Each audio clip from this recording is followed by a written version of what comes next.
الله أكبر الله أكبر الله أكبر الله أكبر أشهد أن لا إله إلا الله أشهد أن لا إله إلا الله أشهد أن محمدا رسول الله أشهد أن محمدا رسول الله حي على الصلاة حي على الصلاة حي على الفلاح حي على الفلاح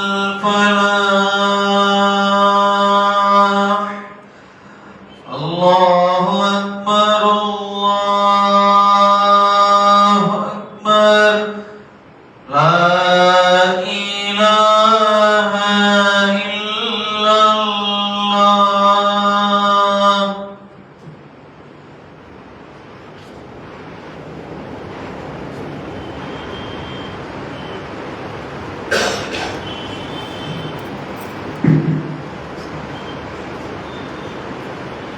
السلام عليكم ورحمة الله وبركاته. إن الحمد لله نحمده ونستعينه ونستغفره ونعوذ بالله من شرور أنفسنا ومن سيئات أعمالنا. من يهده الله فلا مضل له ومن يضلل فلا هادي له. وأشهد أن لا إله إلا الله وحده لا شريك له وأشهد أن محمدا عبده ورسوله أما بعد. يا أيها الذين آمنوا اتقوا الله حق تقاته ولا تموتن إلا وأنتم مسلمون. إن أصدق الحديث كتاب الله وخير الهدي هدي محمد صلى الله عليه وسلم وشر الأمور محدثاتها وكل محدثة بدعة وكل بدعة ضلالة وكل ضلالة في النار. புகழனைத்தும் அந்த ஏக இறைவனான அல்லாஹ் ஒருவனுக்கே உரித்தானது. அந்த படைத்த ரப்பலானுடைய இறுதி தூதரான பெருமானார் நபிகள் நாயகம் ஸல்லல்லாஹு அலைஹி வஸல்லம் அவர்கள் மீதும் அவர்களை பின்பற்றி வாழ்ந்த உத்தம சத்திய சகாபாக்கள் மீதும் சஹாபிய பெண்கள் மீதும் குறிப்பாக அமர்ந்திருக்கக்கூடிய இந்த ஜும்மாவின் கடமையை நிறைவேற்றுவதற்காக இங்கே வந்திருக்கக்கூடிய நம் அனைவரின் மீதும் அந்த ஏக இறைவனின் சாந்தியும் சமாதானமும் என்றென்றும் தொடரும். கண்ணியத்துக்குரிய எல்லாம் வந்த அல்லாஹ்வின் நல்லடியார்களே, இந்த மார்க்கத்தை ஏற்றுக்கொண்ட நமக்கு இதிலே பல்வேறான வணக்கங்களை அல்லாஹ் ரப்பல் ஆலமீன் நமக்கு கடமையாக ஆக்கியிருக்கிறார். தொழுகையாக இருக்கட்டும், நோன்பாக இருக்கட்டும், ஜகாத்தாக இருக்கட்டும், ஹஜ் என்ற ஒரு வணக்கமாக இருக்கட்டும், இது போன்ற கடமையான வணக்கங்களை அல்லாஹ் நமக்கு செய்ய சொல்லி அல்லாஹ் நமக்கு கட்டளையிட்டிருக்கிறார். அதே போன்று ஒரு முஸ்லிம் என்று சொன்னால் பிறருடைய நலத்தை நாட வேண்டும் என்றும் அல்லாஹ் நமக்கு சொல்லியிருக்கிறார். ஒரு மூமியுடைய கையை கொண்டு நாவை கொண்டு பிறருக்கு பாதிப்பை எக்காரணத்தை கொண்டும் ஏற்படுத்திவிடக் கூடாது என்பதிலே அல்லாஹ் ரப்பல் ஆலமீன் நமக்கு தெள்ளத் தெளிவாக அல்லாஹ் நமக்கு குர்ஆனிலும் சரி நபிகள் நாயகம் ஸல்லல்லாஹு அலைஹி வஸல்லம் அவர்களும் சரி நமக்கு சொல்லியிருக்கிறார். பிறருடைய நலத்தை நாட வேண்டும் என்பதில் எந்த அளவுக்கு இஸ்லாமிய மார்க்கம் முக்கியத்துவமாக சொல்கிறதோ அதைவிட மிக முக்கியமாக நம்மை பெற்றெடுத்த தாய் தந்தையுடைய விஷயத்திலே அவர்களுக்கு பணிவிடை செய்யக்கூடிய அந்த விஷயத்திலே நாம் எந்த அளவுக்கு நடந்து கொள்ள வேண்டும் என்பதிலும் இஸ்லாமிய மார்க்கம் நமக்கு தெள்ளத் தெளிவாக சொல்லியிருக்கிறது. அதிலும் குறிப்பாக அச்சமூட்டி எச்சரிக்கை செய்யக்கூடிய வகையில் நம்முடைய பெற்றோரை விஷயத்தில் நடந்து கொள்ள வேண்டும் என்ற மார்க்கத்தில் நமக்கு சொல்லப்பட்டிருக்கிறது. அதில் அல்லாஹ் ரப்பல் ஆலமீன் தன்னுடைய திருமறை குர்ஆனிலே அல்லாஹ் சொல்லி காட்டுகிறான். 17வது அத்தியாயத்தினுடைய 23வது வசனத்தை அல்லாஹ் சொல்றான். மற்ற சமயத்தை விட இது உண்மையான மார்க்கம் இஸ்லாம் என்பதிலே பல்வேறு விஷயங்கள் அல்லாஹ் சொல்லி காட்டுங்க. அதிலே ஒன்றாக இந்த விஷயம் உண்டு. அதாவது வக்கதா ரப்புக அல்லா தஅபுது இல்லா இய்யாஹு வபில் வாலிதைனி இஹ்சானா என்று அல்லாஹ் தன்னுடைய திருமறை குர்ஆனில் சொல்லியிருக்காங்க. அதாவது என்னை தவிர வேறு யாரையும் வணங்கிவிடக் கூடாது. இஸ்லாத்தினுடைய அடிப்படையான ஒரு விஷயத்தை சொல்லிவிட்டு அதற்கு அடுத்தபடியாக அல்லாஹ் என்ன சொல்றானா, வபில் வாலிதைனி இஹ்சானா, உங்களுடைய பெற்றோருக்கு நீங்கள் பணிவிடை செய்யுங்கள் என்று அல்லாஹ் தன்னுடைய திருமறை குர்ஆனிலே கட்டளையாக அல்லாஹ் சொல்றான். வகதா ரப்புக அல்லா தஅபுது இல்லா இய்யாஹு வபில் வாலிதைனி இஹ்சானா, என்னை தவிர நீங்கள் வேறு யாரையும் வணங்கிவிடக் கூடாது. அது எப்படி அல்லாஹ் கட்டளையாக சொல்கிறாரோ அதே மாதிரி உங்களுடைய பெற்றோருக்கு நீங்கள் நல் உபகாரம் செய்யுங்கள், பணிவிடை செய்யுங்கள், அவர்களை நீங்கள் நல்லபடியாக பார்த்துக் கொள்ள வேண்டும் என்பதை அல்லாஹ் ரப்பல் ஆலமீன் கட்டளையாக அல்லாஹ் சொல்றார். நீங்கள் பார்த்துக்கீங்க, நல்லபடியா பார்த்து உங்களுக்கு இந்த அளவுக்கு நன்மை என்று என்பன போன்ற வசனங்களை பயன்படுத்தாமல் நீங்கள் பார்த்தே ஆக வேண்டும், அவர்களை நல்லபடியாக கவனித்துக் கொள்ள வேண்டும், அவர்களுக்கு எந்த ஒரு தொந்தரவும் கொடுத்து விடக் கூடாது என்பதிலே அல்லாஹ் ரப்பல் ஆலமீன் நமக்கு கட்டளை இடுகிறான். எந்த அளவுக்கு நம்முடைய மார்க்கத்துல, இந்த இஸ்லாமிய மார்க்கத்தில் பெற்றோரை கவனிக்கக்கூடிய விஷயத்துல எந்த அளவுக்கு முக்கியமாக சொல்லப்பட்டது என்று பாருங்க. போற போக்கில் அல்லாஹ் சொல்லல, திருக்கலிமாவுடைய அடிப்படை விஷயத்தை சொல்லிவிட்டு இஸ்லாத்தினுடைய அடிப்படை விஷயம் என்ன, அல்லாஹ்வை தவிர வேறு யாரையும் வணங்கிடக்கூடாது, லா இலாஹ இல்லல்லாஹ், அந்த விஷயத்தை சொல்லிவிட்ட பிறகு அல்லாஹ் ரப்பல் ஆலமீன் எதை சொல்கிறான், உங்களுடைய பெற்றோருக்கு நீங்கள் நல்உபகாரம் செய்ய வேண்டும் என்று அல்லாஹ் சொல்றான். அப்ப எந்த இடத்துல அல்லாஹ் வைக்கிறான், அல்லாஹ்வை தவிர நீங்கள் வேறு யாரையும் வணங்கி விடாதீர்கள், உங்களுடைய பெற்றோருக்கு நல்உபகாரம் செய்யுங்கள் என்று நாம் உங்களுக்கு கட்டளையிட்டுள்ளோம் என்று 17வது அத்தியாயத்தில் 23வது வசனத்தில் அல்லாஹ் சொல்றான். அப்போ நாம இன்னைக்கு எப்படி இருக்கிறோம்? இந்த ஒரு வசனம் போதும் நமக்கு. திருமறை குர்ஆனுடைய இந்த ஒரு வசனம் போதும் பெற்றோரை எந்த அளவுக்கு நாம் கவனித்துக் கொள்ள வேண்டும், எந்த அளவுக்கு அன்பாக பார்த்துக் கொள்ள வேண்டும் என்பதில் இந்த ஒரு விஷயம் போதும். ஆனால் இன்றைக்கு நாம் எப்படி இருக்கிறோம்? நம்முடைய பெற்றோரிடத்திலே அன்பாக நடந்து கொள்கிறோமா? பெற்றோருடைய கவனிக்க வேண்டிய அந்த விஷயத்திலே சரியான முறையில் நாம் நடந்து கொள்கிறோமா என்பதை நாம் பார்க்கிறோம். ஒவ்வொருவரும் இதனை சுய பரிசோதனை செய்து பார்க்கிறோம். அதாவது நபிகள் நாயகம் ஸல்லல்லாஹு அலைஹி வஸல்லம் இடத்திலே ஒரு மனிதர் வருகிறார். மனிதர் வந்து கேட்கிறார், யா ரசூலல்லாஹ், அல்லாஹ்வுடைய தூதர் அவர்களே, மன் அஹக்குன் நாஸி பி உஸ்ரி ஸஹாபத்தி என்று ஒரு வார்த்தையை சொல்றார் அந்த நபி தோழர். மன் அஹக்குன் நாஸி பி உஸ்ரி ஸஹாபத்தி, அல்லாஹ்வுடைய தூதர் அவர்களே, நான் அழகிய முறையில் உறவாட வேண்டும், அதற்கு இந்த மனிதர்களிலே தகுதியானவர்கள் யார் என்ற ஒரு கேள்வி ரசூலுல்லாஹ்விடத்திலே அந்த நபி தோழர் கேட்கிறார். இந்த கேள்வி நம்மிடத்தில் கேட்ட நாம் என்ன சொல்வோம்? இப்போ ஒரு சகோதரர் கேட்கிறார், நீங்க அதிகமாக யாரிடத்துல உங்க நேரத்தை ஸ்பெண்ட் பண்ணுவீங்க, அதிகமான நேரத்தை யாரிடத்துல நீங்க கொடுப்பீங்க அப்படின்னு கேட்டா நாம என்ன சொல்லுவோம்? உடனே நண்பர்கள் சொல்லுவோம். என்னுடைய நண்பரிடத்துல, என்னுடைய ஃப்ரெண்ட்ஸ் இடத்துல, அவங்க இடத்துல நம்ம அதிக நேரத்தில் நாங்கள் பேசுவோம், நல்லா ஜாலியாக பேசிட்டு இருப்போம், நல்லா எல்லாம் பேசிட்டு இருப்போம், எல்லாத்தையும் விஷயங்களை பகிர்ந்து கொள்வோம், அதிகமான நேரத்தை என்னுடைய நண்பர் இடத்துல நான் பயன்படுத்துவேன் அப்படின்ற மாதிரி நம்ம சொல்லுவோம். அப்படித்தான் இருக்குது இன்றைக்கு காலகட்டத்தில். இன்றைக்கு அப்படித்தான் நம்ம நடந்து கொண்டு இருக்கிறோம். மணிக்கணக்கில் நண்பர் இடத்துல நம்ம பேசிட்டு இருக்கிறோம். ஒரு டீ கடைக்கு போனா போதும், ஒரு 2 டீ சொல்லிடுறது, ஒரு ஸ்நாக்ஸ்க்கு ஏதாச்சும் ஒன்று வாங்கிறது, கிட்டத்தட்ட அந்த டீ காலியாகிறதுக்கு 1 மணி நேரம் 1/2 மணி நேரம் கூட எடுக்கும், அதிக நேரம். அந்த அளவுக்கு என்னன்னா ஒண்ணுக்குள்ள அந்த அளவுக்கு அன்பை பரிமாறிக்கொண்டு பேசிக்கொண்டு நல்லது கெட்டதை பேசிக்கொண்டு அந்த அளவுக்கு நேரத்தை போய்கிட்டு இருப்பாங்க. டீ கடைக்காரனே யோசிப்பாங்க, இவங்க வந்தாங்களே, இவங்க போவாங்களா மாட்டாங்களா, இவ்வளவு நேரம் பேசுறாங்க, மணிக்கணக்கில் பேசுறாங்களே, ஒரு டீ இவ்வளவு நேரமா குடிப்பாங்க. அந்த எதுக்கு சொல்ல வரேன்னா, அந்த அளவுக்கு நண்பரிடத்திலே அன்பாக பழகுகிறோம். அது தவறு கிடையாது, பழகலாம், மாற்று கருத்து கிடையாது. நான் ரசூல் ஸல்லல்லாஹு அலைஹி வஸல்லம் யாரை சொல்றாங்க? இன்னும் சில பேர் என்ன சொல்லுவாங்கன்னா, அதிகமான நட்பு கொள்ள வேண்டும் என்றால், அதிகமாக அன்பு கொள்ள வேண்டும் என்றால், இன்னும் சில பேர் மனைவி என்று சொல்வார்கள். மனைவி பெண்களாக இருந்தால் கணவன் என்று சொல்வார்கள், ஆண்களாக இருந்தால் மனைவி என்று சொல்வார்கள். அதிகமான நேரத்தை மனைவி அவங்களுக்கு அன்பாக கவனிக்கணும், பாசமாக இருக்கணும். அது மாற்று கருத்து இல்லை. அவங்க அன்பாக பார்த்துக் கொள்ள வேண்டும், பாசமாக கவனித்துக் கொள்ள வேண்டும், அவங்களிடத்தில் பேசுவது நேரத்தை ஒதுக்க வேண்டும். அதெல்லாம் மாற்று கருத்துல பேசலாம், கூறலாம். ஆனால் நபிகள் நாயகம் ஸல்லல்லாஹு அலைஹி வஸல்லம் அவர்கள் என்ன சொன்னாங்க? அந்த தோழர் கேட்கிறார், மன் அஹப்புன் நாஸி பி உஸ்ரி ஸஹாபத்தி, அல்லாஹ்வுடைய தூதர் அவர்களே, நான் அழகிய முறையில் உறவாடுவதற்கு தகுதியானவர் யார் என்று கேட்கும் பொழுது நபிகள் நாயகம் ஸல்லல்லாஹு அலைஹி வஸல்லம் சொல்றாங்க, உம்முக, உன்னுடைய தாய் தான். இன்றைக்கு நீங்கள் எடுத்து பாருங்கள், உங்களுடைய வாழ்க்கையை நீங்கள் சுய பரிசோதனை செய்து பாருங்கள். இன்றைக்கு அதிகமாக நேரத்தை நம்முடைய தாயிடத்தில் ஒதுக்குறோமா?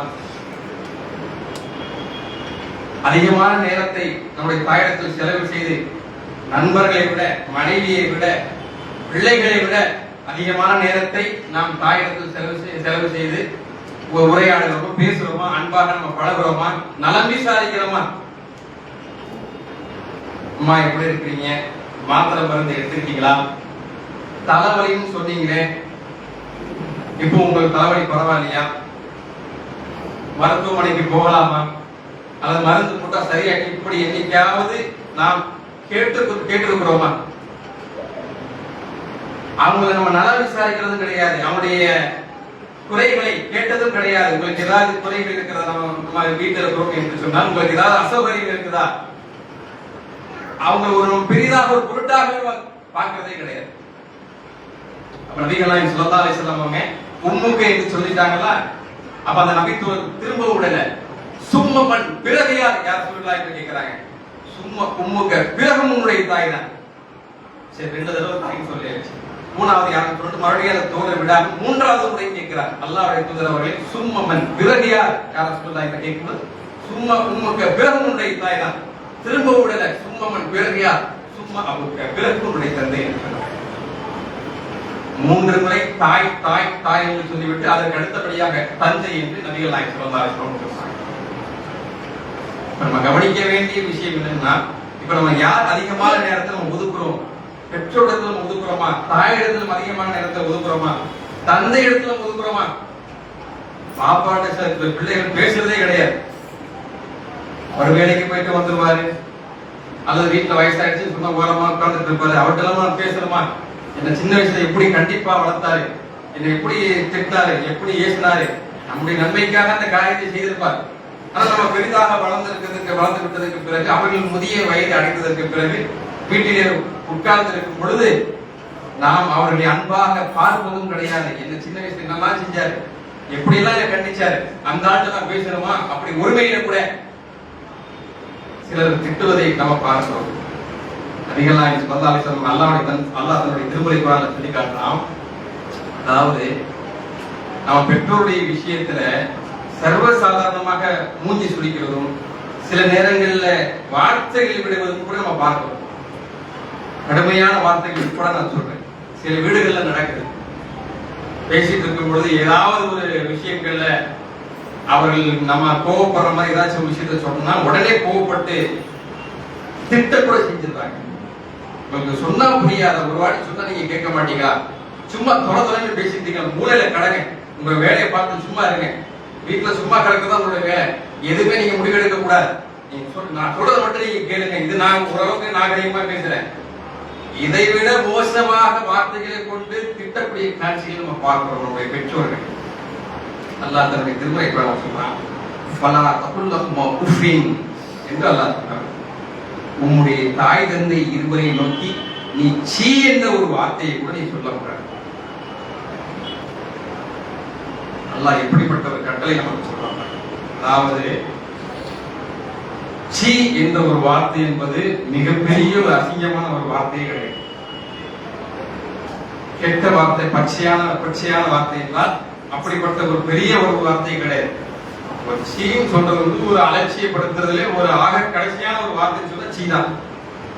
பேசிட்டு சீ சும்மா இருப்பான், சீ கொஞ்சம் கம்மி இருப்பான் அப்படின்ற மாதிரி ஒரு சீ, நம்ம ஒரு அலட்சியப்படுத்துறது ஒரு சின்ன ஒரு வார்த்தை சீ. அந்த சீ என்ற ஒரு வார்த்தையை கூட உங்களுடைய பெற்றோர்களுடைய இருவரை நோக்கி நீங்கள் சொல்லி விடாதீர்கள். வலா தன்ஹருமா, அவர்கள் விரட்டாதீர்கள். வகுல்லஹுமா கௌலன் கரீமா, நீங்கள் அவர்களிடத்திலே பேசினால் மரியாதையோடு பேசுங்கள், சங்கை மிக்க சொல்லை கொண்டு நீங்கள் அவரிடத்தில் பேசுங்கள் என்று அல்லாஹ் தன்னுடைய திருமறை காண்பிச்சிருக்கிறார். பேசினாலே எப்படி பேச வேண்டும் என்று சொன்னால் அழகான முறையில் பேசணும். நமக்கு பல வேலைகள் இருக்கலாம், பல பேர் செய்யக்கூடிய வேலையா தான். வேலையில டென்ஷனா வந்துட்டு பல வேலைகள், அவங்களுக்கு கீழே ஒரு 100 பேர் வேலை பார்ப்பாங்க, 1000 பேர் வேலை பார்ப்பாங்க. ஆனால் உங்களுடைய தாய் தந்தைக்கு நீங்கள் பிள்ளைகள் தான். நம்ம என்னதான் மிகப்பெரிய ஒரு ஆளாக இருந்தாலும், பல பேரை வேலையை வைத்து பல பேருக்கு சம்பளம் கொடுத்தாலும், மிகப்பெரிய ஒரு முதலாளியாக இருந்தாலும், இந்த உலகத்துல நம்முடைய தாய் தந்தைக்கு நாம் பிள்ளைகள் தான். அந்த பிள்ளைகள் தாய் தந்தைக்கு கொடுக்கக்கூடிய அந்த மரியாதை நாம் கொடுக்க வேண்டும் என்று அல்லாஹ் நமக்கு சொல்லி தருகிறார். வக்குல்லஹுமா கௌலன் கரீமா, பேசினால் நீங்கள் எப்படி பேச வேண்டும் என்று சொன்னார், சங்கை மிக்க வார்த்தையை கொண்டு நீங்கள் பேசுங்கள், அழகான சொல்லை கொண்டு பேசுங்கள் என்று அல்லாஹ் சொல்றான். அது பேசியிருப்போமா? வேலையை முடிச்சுட்டு வீட்டுக்கு போனா நம்ம பேசியிருக்கிறோமா? பாப்பா நீங்க சாப்பிட்டீங்களா? நம்முடைய மனைவிடத்துல கேட்டிருக்கிறோமா? என்னுடைய மனைவிடத்துல நீங்க சொல்வீங்களா? பாப்பாக்கு சாப்பாடு கொடுத்தியா? பாப்பாக்கு மருந்து கொடுத்தியா? அம்மாவை கவனிச்சுக்கிட்டியா? இல்ல அவர்கள் செய்யலாட்டி கூட நம்ம என்னைக்காச்சும் செஞ்சிருக்கிறோமா? அன்பாக பக்கத்துல உட்கார்ந்து நீங்க என்ன இப்ப எப்படி இருக்கு உங்களுக்கு உடம்பு, நீங்க சாப்பிட்டீங்களா, சாப்பாடு உங்களுக்கு தேவையா? சாப்பாடை ஊட்டி கூட விடலாங்க, தப்பு கிடையாதுங்க, அதற்கும் நன்மைதான். பெற்றோரை கவனிக்கக்கூடிய விஷயத்தில் நன்மைகள் அதிகம், சாதாரண விஷயம் கிடையாது. பெற்றோரை ஏசினால், பெற்றோருக்கு எதிராக நீங்கள் செயல்பட்டால் நரகத்திலே மிகப்பெரிய தண்டனை கிடைக்கும். அதே மாதிரி அவர்களுக்கு நீங்கள் நல் உபகாரம் செய்தீர்கள் என்று சொன்னால் அதற்கு ஆக சிறந்த நன்மைகள் சொர்க்கத்தில் நமக்கு கிடைக்கும். சாதாரண விஷயம் கிடையாது. நபிகள் நாயகம் ஸல்லல்லாஹு அலைஹி வஸல்லம் சொல்றாங்க, ஒரு மனிதர் வருகிறார், அல்லாஹ்வுடைய தூதர் அவர்களே, ஐயு அமாலி அஹப்பு இலல் ஜன்னah, சொர்க்கத்திலே சேர்க்கக்கூடிய நெருக்கமான நல்லறங்கள் சொல்லுங்கள் என்று கேட்கிறார். நான் சொர்க்கத்திற்கு செல்ல வேண்டும், அதற்கு நெருக்கமான வணக்கங்கள் என்னென்ன, சொர்க்கத்துடைய நெருக்கத்தை ஏற்படுத்தக்கூடிய வணக்கங்கள் அமல்கள் என்னென்ன என்று கேட்கிறார். அதற்கு நபிகள் நாயகம் ஸல்லல்லாஹு அலைஹி வஸல்லம் சொல்றாங்க, அஸ்-ஸலாத்து அல்-வக்திஹா, தொழுகையை உரிய நேரத்தில் தொழுவது சொர்க்கத்துடைய நெருக்கத்தை ஏற்படுத்தக்கூடிய முதல் காரியம். நம்ம சொர்க்கத்துக்கு போகணும் என்று நமக்கு விருப்பம் இருக்கிறது, அதற்கு ஆசை இருக்கிறது என்றால் அதற்கு நெருக்கமான வணக்க வழிபாடுகள் என்னவென்று சொன்னால் தொழுகையை அதனுடைய உரிய நேரத்தில் தொழுவது சொர்க்கத்துடைய நெருக்கத்தை ஏற்படுத்தக்கூடிய நற்செய்தி முதலாவது. இரண்டாவதாக ரசூலுல்லாஹி ஸல்லல்லாஹு அலைஹி வஸல்லம் என்ன தெரியுமா சொல்றாங்க? இரண்டாவது விட்டுருங்க, மூன்றாவதாக என்ன தெரியுமா சொல்றாங்க? அல் ஜிஹாதி ஃபீ சபீலில்லாஹ்.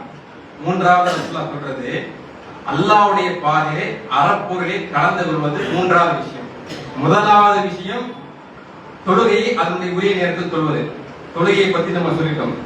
அதாவது மூன்றாவது அல் ஜிஹாதி ஃபீ சபீலில்லாஹ், அல்லாஹ்வுடைய பாதையிலே அறப்போரிலே கலந்து கொள்வது. இது எவ்வளவு பெரிய மிகப்பெரிய ஒரு வணக்கம், மிகச்சிறந்த ஒரு வணக்கம். அல்லாஹ்வுடைய பாதையிலே அறப்போரிலே கலந்து கொள்ளக்கூடியவருக்கு எப்படிப்பட்ட நன்மை தெரியுமா? அது ஷஹீதாவதற்கு நமக்கு தெரியும். ஷஹீத் என்று சொன்னால் அல்லாஹ்வுடைய பாதையில் உயிர் தியாகம் செய்வாங்க, அவர்கள் மரணிக்கவில்லை, சொர்க்கத்திலே ஒரு பறவையாக பறந்து கொண்டிருப்பார்கள், அவருடைய எல்லா பாவங்களையும் அல்லாஹ் மன்னிக்கிறான் கடன் என்ற ஒரு கேள்வியை தவிர என்று ஷஹீதுடைய அந்தஸ்து தெரியும். அல்லாஹ்வுடைய பாதையிலே அறப்போரிலே கலந்து கொள்ளக்கூடியவருக்கு எப்படிப்பட்ட அந்தஸ்து தெரியுமா? அதாவது ஒருவர் இடைவிடாத தொழுது, இடைவிடாத நோன்பு நோட்டு, அல்லாஹ்வுடைய வசனங்களுக்கு அனைத்துக்கும் கட்டுப்பட்டவருக்கு எப்படிப்பட்ட நன்மை கிடைக்குமோ அந்த நன்மை போரிலே கலந்து கொள்ளக்கூடியவர்கள் அந்த அப்படிப்பட்ட நன்மை கிடைக்கும். 100 படித்தல்களுக்கு மேல் உயர்த்தப்படுவார். அல்லாஹ்வுடைய பாதையிலே போரிலே கலந்து கொள்ளக்கூடியவருக்கு இப்படிப்பட்ட நன்மை கிடைக்கும். அதை நபிகள் நாயகம் ஸல்லல்லாஹு அலைஹி வஸல்லம் அவங்க மூன்றாவதாக சொல்றாங்க. முதலாவதாக தொழுகையை சொல்றாங்க, இரண்டாவதாக இதை தெரியுமா சொல்றாங்க? பிர்ருல் வாலிதைனிஹி, உங்களுடைய பெற்றோருக்கு பணிவிடை செய்வது சொர்க்கத்துடைய நெருக்கத்தை ஏற்படுத்தக்கூடிய இரண்டாவது காரியம் என்று சொல்றாங்க. எந்த இடத்துல வைக்கிறாங்க பாத்தீங்களா?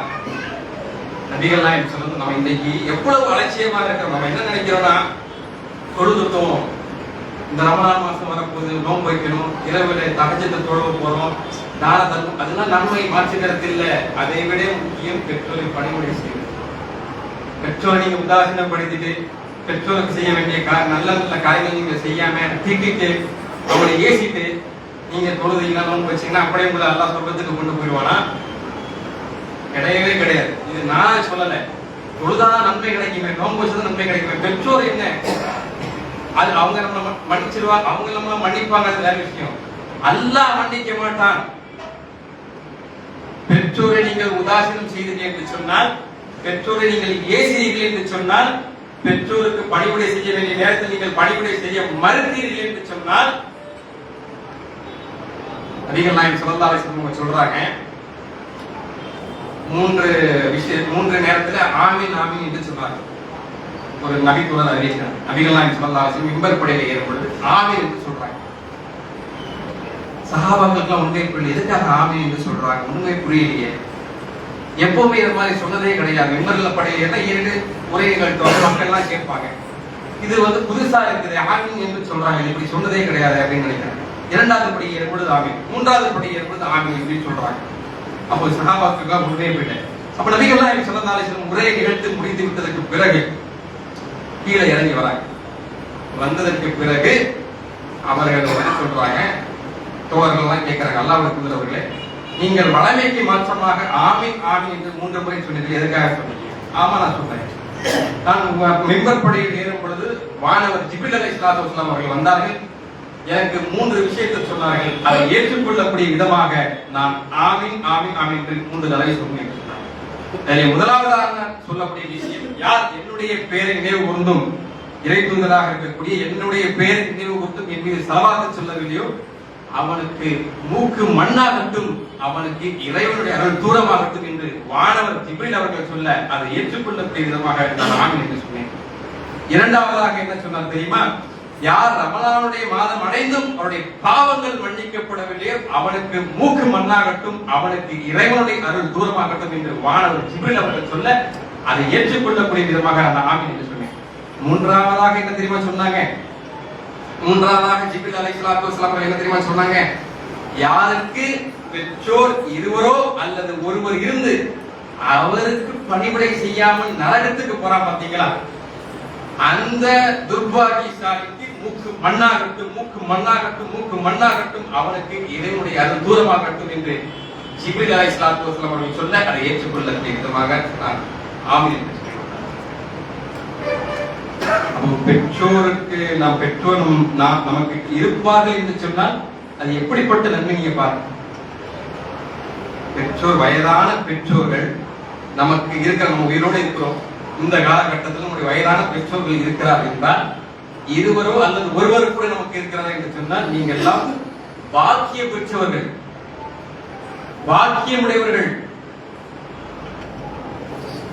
அதாவது அதுதான் முதல்ல சொல்றாங்க, யார் ரமலான் மாதம் அடைந்து அவருடைய பாவங்கள், ரமலான் மாதம் எப்படிப்பட்ட மாதம், நன்மைகள் அடைந்து கொள்ளக்கூடிய மாதம், பாவங்கள் மன்னிக்கக்கூடிய ஒரு மாதம். அந்த மாதம் அடைந்தும் ஒருவன் பாவங்கள் மன்னிக்கப்படவில்லை என்றால் எப்படி மூக்கு மண்ணாக்கப்படுமோ, எப்படி இறைவனுடைய அருள் தூரமாக்கப்படுமோ அதே துறநிலை வருது. யாருக்கு பெற்றோர் இருந்தும் ரமலான் இருந்தும் பாவங்கள் மன்னிக்கப்படவில்லை, பெற்றோர் இருந்தும் அவன் சொர்க்கத்துக்கு போகவில்லை, எப்படி ஒப்பிடுறாங்க பாருங்க. வானம் ஜிப்ரீல் அலைஹிஸ்ஸலாத்து வஸலாம் எப்படி சொல்றாங்க, அதை ஏற்றுக்கொள்ளக்கூடிய விதமாக ரசூல் ஆமீன் சொல்றாங்க. நீங்க பாருங்க, ரமலான் மாதம் எப்படிப்பட்ட ஒரு மாதம், பாவங்கள் மன்னிக்கக்கூடிய மாதம். அந்த மாதம் நம்முடைய பாவங்கள் மன்னிக்கப்படவில்லை என்றால் அவன் யார்? பெற்றோர் இருந்தும் இவன் சொர்க்கத்துக்கு போகவில்லை என்றால் இவன் யார்? அப்படிங்கிற மாதிரி வார்த்தை. பெற்றோர் இருந்துமா நீ நரகத்துக்கு போற, வயதான பெற்றோர்கள் இருந்துமா நீ நரகத்துக்கு போற, காசு இருந்துமா நீ பிச்சை எடுக்கிற, கோடி கோடியா காசு இருக்கு, கோடி கோடியா சொத்து இருக்கு, ஆனா ரோட்ல போய் நீ பிச்சை எடுக்கிறன்னா நீ எப்படிப்பட்ட துர்பாகியசாலியோ அத மாதிரி பெற்றோர் இருந்தும், வயதான பெற்றோர் இருந்தும் நீங்கள் நரகத்திற்கு போறீங்கன்னா அப்ப நீங்க யார்?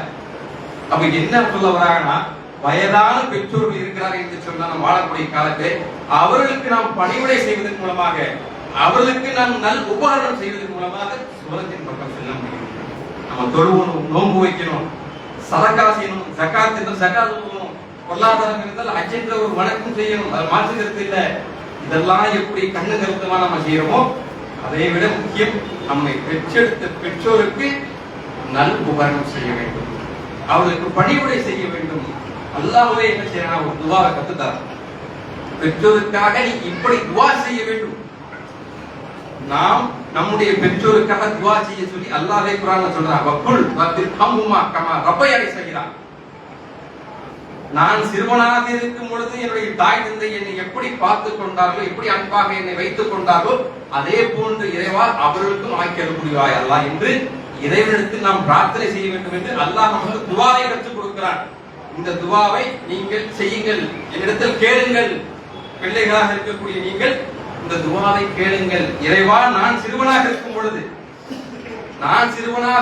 என்னுடைய தாய் என்னை எப்படி பார்த்துக்கிட்டாங்க, என்னுடைய தந்தை என்னை எப்படி பார்த்துக்கிட்டாங்க, நம்முடைய தாய் நம்மளை எப்படி பெற்றெடுத்தாங்க, அதை நம்ம நினைச்சு பார்த்துக்கோமா? இன்றைக்கு தாயை உதாசீனப்படுத்தக்கூடிய பிள்ளைகள் சிந்தித்து பார்க்க வேண்டும். நம்முடைய தாய் நம்மளை எப்படி பெற்றெடுத்தாங்க தெரியுமா? அந்த பிரசவ வலி என்பது சாதாரண ஒரு விஷயமே கிடையாது. இன்றைக்கு உலகத்திலே அதிகப்படியான ஒரு வலி என்று சொன்னால் அது பிரசவ வலிதான். உலகத்திலே மிகப்பெரிய ஒரு வலி பெயின் என்று சொன்னால் அது பிரசவ வலிதான். அதாவது தண்ணீரை அளப்பதற்கு நம்ம லிட்டர் சொல்றோம்ல, லிட்டர் கணக்கு. அரிசி பருப்பு அளக்கிறதுக்கு கிலோகிராம் கணக்கு நம்ம சொல்லுவோம். அதே மாதிரி உடம்பில் ஏற்படக்கூடிய வலியை அளப்பதற்கு, பெயினை அளப்பதற்கு ஒரு அளவுகோல் இருக்குது. அந்த அளவுகோல் தான் டால் என்று சொல்லுவாங்க. ஒரு 10 அளவு காட்டுன்னு சொன்னா ஆள் பிழைத்து விடுவான்னு என்று அர்த்தம். ஒரு அடிபட்டு வரான், ஒரு ஆக்சிடென்ட் ஆயிடுச்சு, விபத்து ஆயிடுச்சு, அதுல மிஷின்ல போட்டு பார்ப்பாங்க. அந்த கருவியில ஒரு 10 அளவு காட்டும். இவன் பிழைச்சிருவான், பிரச்சனை இல்லை, ஒரு மருந்து மாத்திரக்கெல்லாம் கொடுத்தா ட்ரீட்மெண்ட் எடுத்தா பிழைச்சிருவான் அர்த்தம். இன்னும் ரொம்ப அதிகமான விபத்து ஏற்படுது, 20-30 காட்டுது. இவன் பிழைக்கிறது ரொம்ப கஷ்டம். 30 தாண்டிச்சுன்னா வேஸ்ட். 40 கிட்ட போயிடுச்சுன்னா அவ்வளவுதான், பிழைக்கவே மாட்டாங்க அப்படின்ற மாதிரி டாக்டர் அதை பார்ப்பாங்க. 30-40 அளவு நீ கூட நெட்டை தட்டி பார்க்கலாம். இந்த யூடியூப்ல கூட எவ்வளவு விஷயங்கள்லாம் வருது, நீங்க தட்டி பாத்தீங்கன்னாலும் தெரியும். அப்போ 30-40 அளவுக்கு காட்டுச்சுன்னு சொன்னா ரொம்ப டேஞ்சர் கேஸ் தான், முடிஞ்சு போச்சு இவருடைய வாழ்க்கை, சொந்தக்காரங்க சொல்லிடுங்கிற மாதிரி டாக்டர் சொல்லிடுவாங்க. ஆனால் ஒரு பெண், ஒரு தாய் தன்னுடைய குழந்தையை பெற்றெடுக்கும் பொழுது ஏற்படக்கூடிய வலியினுடைய அந்த டால் என்ற அளவுகள் 30 மில்லி, 40 மில்லி, 50, 60 தொடுகிறார் என்று மருத்துவர்கள் சொல்றாங்க. அது மிகப்பெரிய ஒரு அதிசயம். அல்லாஹ் அந்த நேரத்திலே அவங்களுக்கு தாங்கக்கூடிய ஒரு சக்தி அந்த தாய்மார்களுக்கு அல்லாஹ் கொடுக்கிறான். கிட்டத்தட்ட 50 அளவு, 50க்கு மேல் உண்டான அந்த அளவை தாங்கிக் கொண்டுதான் ஒவ்வொரு தாய்மாரும் தன்னுடைய பிள்ளையை பெற்றெடுக்கிறார்கள். உங்களுடைய தாயும் அப்படிப்பட்ட வலியை சுமந்துதான் உங்களுடைய தாயை பெற்றெடுத்தால், என்னுடைய தாயும் அப்படிப்பட்ட வலியை சுமந்து எடுத்தால் பிள்ளையை பெற்றெடுத்தார். அப்படிப்பட்ட தாயை உதாசீனப்படுத்துறமா இல்லையா? நீங்க சும்மா கடங்கம்மா, உங்களுக்கு வேலையே கிடையாது, ஒரு சும்மா பேசாம இருக்கீங்க, அது போதும். நம்ம சகட்டு மேடைக்கு இந்த வார்த்தையை நம்ம பயன்படுத்திடுறோம். ஆனா இந்த வார்த்தையினுடைய அந்த அழுத்தம் என்பது அவங்களுக்கு தான் தெரியும். நமக்கு பெருசாவே நம்ம பேசணுமா என்ன சொல்ல போறாங்க அப்படின்னு நம்ம நினைக்கிறோம். ஆனா அப்படி கிடையாது. அவர்களுக்கும் மனது இருக்கிறது, அவர்களுக்கும் இருதயம் இருக்கிறது, அவங்களும் கவலைப்படுவார்கள். வயதான காலகட்டத்திலே ஏன் மருந்து எடுத்தும் அவங்களுக்கு உடம்பு சரியாக மாட்டேங்குது? வயதாச்சுன்னா கொஞ்சம் கஷ்டம் தான், உடல்லாம் உறுப்புகள்லாம் கொஞ்சம் பலவீனமாயிடும். மருந்து எடுத்த கஷ்டம், அதை மாற்றுகிறது இல்லை. இருந்தாலும் அதிகமாக கஷ்டப்படுவது நீங்கள் சொல்லக்கூடிய, நாம் சொல்லக்கூடிய வார்த்தைகளால் தான். மருத்துவர்களை நீங்க கேட்டு பாருங்க, ஏன் உங்களுக்கு ஒரு ஸ்ட்ரெஸ்ஸாவே இருக்கிறாங்க, மனக்கவலையோட இருக்கிறாங்க, நல்ல மருந்து மாத்திரை எடுத்துக்கிறாங்க, நல்ல ட்ரீட்மெண்ட் கொடுக்குறேன், இருந்தாலும் நோயிலே அப்படியே கிடக்குறாங்க என்று நீங்கள் மருத்துவர்கிட்ட நீங்க கேட்டு பாருங்க. உங்களுடைய தாய் இந்த உடம்பு சரியில்லாமல் இருந்தால் மருத்துவர்கிட்ட நீங்க கேட்டு பாருங்க. மருந்து கொடுத்து இன்னும் அந்த அளவுக்கு உடம்பு ஆரோக்கியமா தான் இருக்குது, இருந்தாலும் இன்னும் அவங்களுக்கு ஒத்து வர மாட்டேங்குது, இன்னும் பழைய மாதிரி வர மாட்டாங்களே அப்படின்னு கேட்டீங்கன்னா மருத்துவர்கள் என்ன தெரியுமா சொல்லுவாங்க? நீங்கள் கொடுக்கக்கூடிய மருந்தை விட அவளுக்கு கொடுக்கக்கூடிய அன்பு தான் முக்கியம் என்று சொல்லுவாங்க. நீங்க கொடுக்கக்கூடிய மருந்து தான் சும்மா ஒரு இதுதான், அது ஓரளவுக்கு தான் செயல்படுத்தும், அவ்வளவு நோய் எதிர்ப்பு சக்தியை கொடுக்கும், அவ்வளவுதான். சின்ன சின்ன கிருமிகள் தான் அதை அழிக்கும், அவ்வளவுதான். அதுபடி மற்றபடி எதுவும் செய்யாது. நீங்கள் காட்டக்கூடிய பாசமும் அன்பும் தான் உங்களுடைய தாய் தந்தையை குணமாக்கும். அதுவே அவங்களுக்கு எனர்ஜியா இருக்கும். உங்களுடைய தாய் தந்தை எடுத்து என்றைக்காவது நீங்கள் வயதான தாய் தந்தை என்னைக்காவது நீங்க சோறு விட்டுருக்கீங்களா? பிள்ளையாக இருக்கும் பொழுது நமக்கு ஊட்டி கொடுத்தாங்கல்ல, வயதான தாய் தந்தை எடுத்து நீங்க உணவு கொடுத்துருக்கீங்களா, சாப்பாடு கொடுத்துருக்கீங்களா? அவர்கள் வயதான காலகட்டத்திலே மலஜலம் கழித்தால் நம்ம அதை சுத்தம் செய்திருக்கிறோமா? சிந்தித்து பார்க்க வேண்டும். ஒரு சில வீடுகள்ல செய்யறாங்க, மாற்று கிடத்துல. ஆனா பல வீடுகள்ல அது ஒரு அசிங்கமாகவே பார்க்கறாங்க. அப்படி நம்ம பார்க்கவே கூடாது. அதை போன்ற வாய்ப்பு கிடைத்தால் நீங்கள் சரியான முறையில் நீங்கள் பயன்படுத்திக் கொள்ளுங்கள். அவர் குணப்படுத்த வேண்டும்.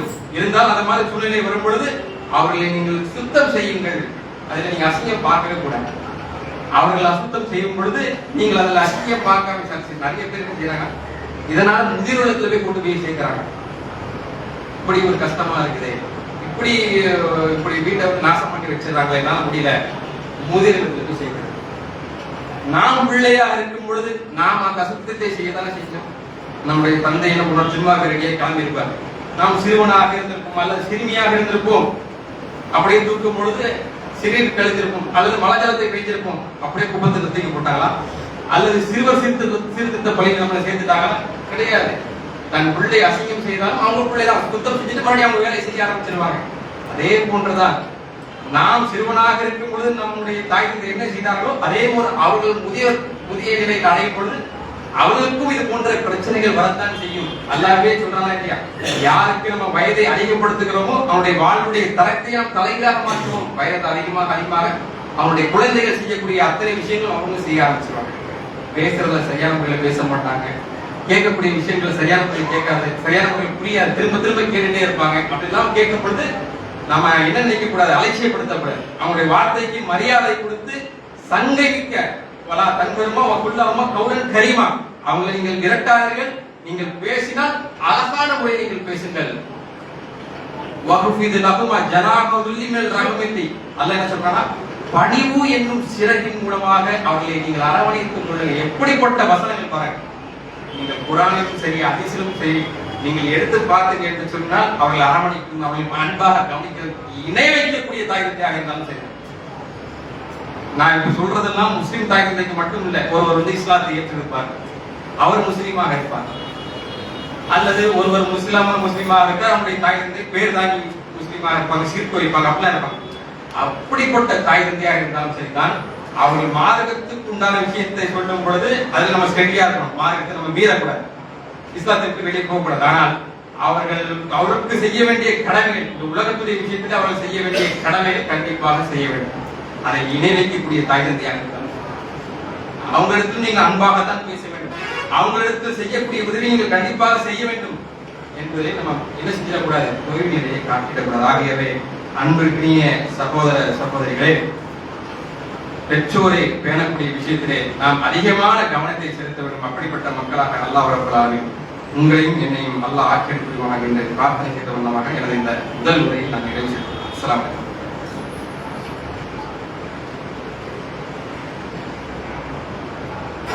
புகழ் அனைத்தும் அல்லாஹ் அவர்களை குறித்தார். கண்ணியத்திலே எல்லாம் அல்ல அல்லாஹ்விலே பெற்றோரை பேண வேண்டும் என்பதை நாம் பார்த்தோம். அதே போன்று பெற்றோரை ஏசுவது திட்டுவது என்பது மிக பெரும் பாவம், பெரிய பாவத்தில் அது ஒரு பாவம். எப்படி இணை வைப்பு ஒரு பாவமோ, கொலை தற்கொலை எப்படி பெரும்பாவமோ, விபச்சாரம் எப்படி பெரும்பாவமோ, வட்டி எப்படி பெரும்பாவமோ, அந்த பெரும்பாவத்தினுடைய வரிசையில் வருவதுதான் பெற்றோரை அடிப்பதல்ல, பெற்றோரை திட்டுவது. பெற்றோரை திட்டுவது பெரும்பாவம். இணை வைப்பு எப்படி பெரும்பாவம், கொலை தற்கொலை எப்படி அந்த வரிசையில வருது. பெற்றோரை நீங்கள் திட்டுவது பெரும்பாவம். அப்ப ரசூலுல்லாஹ் இடத்துல ஒரு மனிதர் கேட்கிறார், அல்லாஹ்வுடைய பெற்றோரை ஒருவர் எப்படி திட்டுவார்? இன்றைக்கு சர்வசாதாரணமா நம்ம செஞ்சுட்டு இருக்கோம். ரசூலுல்லாஹ் காலத்துல ஒரு நபி சொல்லுங்க, பெற்றோரை எப்படி திட்டுவாங்க, ஒரு மனுஷன் எப்படி பெற்றோரை திட்டுவாங்க கேட்கிறார். அப்ப நபிகள் நாயகம் ஸல்லல்லாஹு அலைஹி வஸல்லம் ஒரு விளக்கத்தை சொல்றாங்க. பெற்றோரை திட்டுவது என்று சொன்னால் எப்படின்றது விளக்கத்தை சொல்றாங்க பாருங்க. அதாவது ஒருவர் வந்து ரெண்டு பேருக்குள்ள ஒரு பிரச்சனை நடக்குது. ரெண்டு பேரும் ஒரு நாமளைக்கு பிரச்சனை பண்ணிட்டு இருக்காங்க. வாய் தகராறு நடந்துட்டு இருக்கு. நீ இப்படிப்பட்டவன், நான் அப்படிப்பட்டவன், நீ சரியா செய்ய மாட்ட. கொஞ்ச நேரத்துல என்ன ஆகும், வார்த்தை தடித்து அசியசியமா பேச ஆரம்பிப்பாங்க. நீ இப்படி யார் தெரியுமா, நீ எப்படிப்பட்ட ஆள் தெரியுமா, அப்படி பேசி ஒரு கட்டத்துல என்ன ஆயிடுமா, அவங்க அம்மா அப்பா பத்தி அசிங்கமா திட்டது பதிலுக்கு இவங்க அம்மா பத்தி அப்பா பத்தி அசிங்கமா இருந்துட்டாங்க. பிரச்சனை அவங்க ரெண்டு பேருக்குள்ளதான் இருக்கும். வரவு மீறி என்ன பண்ணுவான், ஒருத்தன் அவனுடைய தாய் தந்தை திட்டுவான். அவனுடைய தாய் எப்படிப்பட்ட தாய் தெரியுமா, அவனுடைய தந்தை எப்படிப்பட்ட ஆள் தெரியுமா, அவரு அப்படிப்பட்ட மோசமான ஆள், அப்படிப்பட்ட மோசமான தாய் என்று வரவு மீறி முதல்ல திட்டம் பார்த்தீங்களா. பதிலுக்கு அவன் சும்மா இருப்பானா, உன்னுடைய தாயை பத்தி தெரியாத, உன்னுடைய தந்தையை பத்தி தெரியாத என்று பதிலுக்கு பேசுவான்.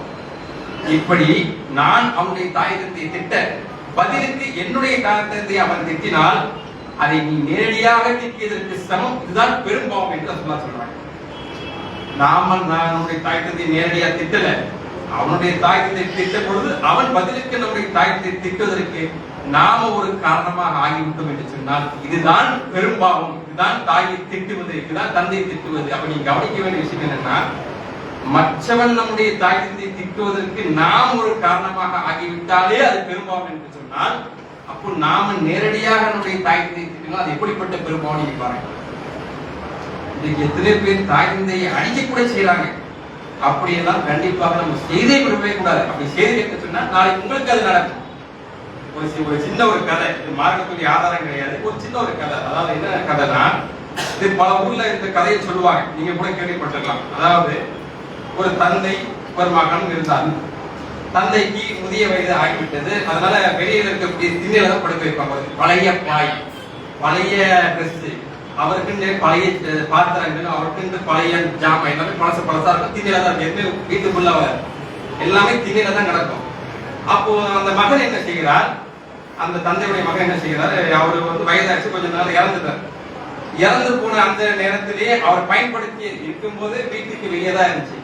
வீட்டுக்குள்ளேயே வைக்க போறாரு. அவர் பயன்படுத்தி அந்த பொருட்கள் எல்லாம் சேர்த்து என்ன செஞ்சார், குப்பையில போட்டு வந்துடுறாரு. அவர் இறந்த கையோட அடக்கம் செய்து விட்டு எல்லா காரியத்தையும் முடித்து விட்டு இறந்த கையோட என்ன செஞ்சாரு, அந்த பழைய ஜாமங்களை எடுத்து தூக்கி போட்டாரு. மகனும் வீட்டுக்கு வந்துட்டாரு, படுத்தாரு. மறுநாள் காலையில் எஞ்சி பார்த்தா அவருடைய பயன்படுத்திய அத்தனை பொருட்களும் பத்திரமாக பீரோவில் வைக்கப்பட்டது. அவருக்கு ஆச்சரியமா இருக்கு, என்னடா இது, நம்ம வெளியில தூக்கி போட்ட பொருள் எப்படா இது பீரோல பத்திரமா இருக்கு, நம்ம இது தேவையே இல்லையே அப்படின்னு நினைச்சு பாக்குறோம். ஒரே ஆச்சரியமா இருக்கு, என்னடா மந்திரமா அப்படி அப்படிதான் யோசனை இருக்காரு. அப்ப அந்த மகன், அவருடைய மகன் விளையாண்டுட்டு இருக்கான். என்ன பாப்பா நீங்க பாக்குறீங்க, என்னன்னு தெரியல, ஆச்சரியமா இருக்கு, எப்படி இது இப்படி வந்துச்சு? ஒன்னும் ஆச்சரியப்படாது, அது உங்க வாப்பாக நீங்க வச்சிருந்தீங்க, இது ஏன் வாப்பாக வச்சிருக்கேன். இவ்வளவுதான். அதாவது நாம் நம்முடைய தாய் தந்தையை உதாசீனப்படுத்துவோம் என்று சொன்னா, நம்முடைய பிள்ளைகள் நம்ம செய்யறத பார்க்கத்தானே செய்யறாங்க. நம்முடைய பிள்ளைகள் நமக்கு அதைத்தான் செய்வார்கள். நீங்கள் உங்களுடைய தாய் தந்தையை அன்பாக கவனித்துக் கொண்டால் உங்களுடைய பிள்ளைகள் அதை பார்ப்பார்கள். நம்முடைய தாய் தந்தையும் இது போன்ற வயதான காலகட்டத்தில் இருக்கும்போது நாம் பணிவுரை செய்ய வேண்டும், நாமும் அன்பாக கவனித்துக் கொள்ள வேண்டும் என்ற எண்ணம் நம்முடைய பிள்ளைகளுக்கு வர வேண்டும் என்று சொன்னால் இது போன்ற விஷயத்தை செய்ய வேண்டும். அப்படிப்பட்ட மக்களாக அல்லாஹ் ரப்பல் ஆலமீன் நம் அனைவரையும் ஆக்கிரமி புரிவாக இந்த அல்லாஹ்விடத்தில் பிரார்த்தனை செய்து வந்ததாக. எனவே இந்த ஜும்மாவுடைய உரையை நான் எடுத்து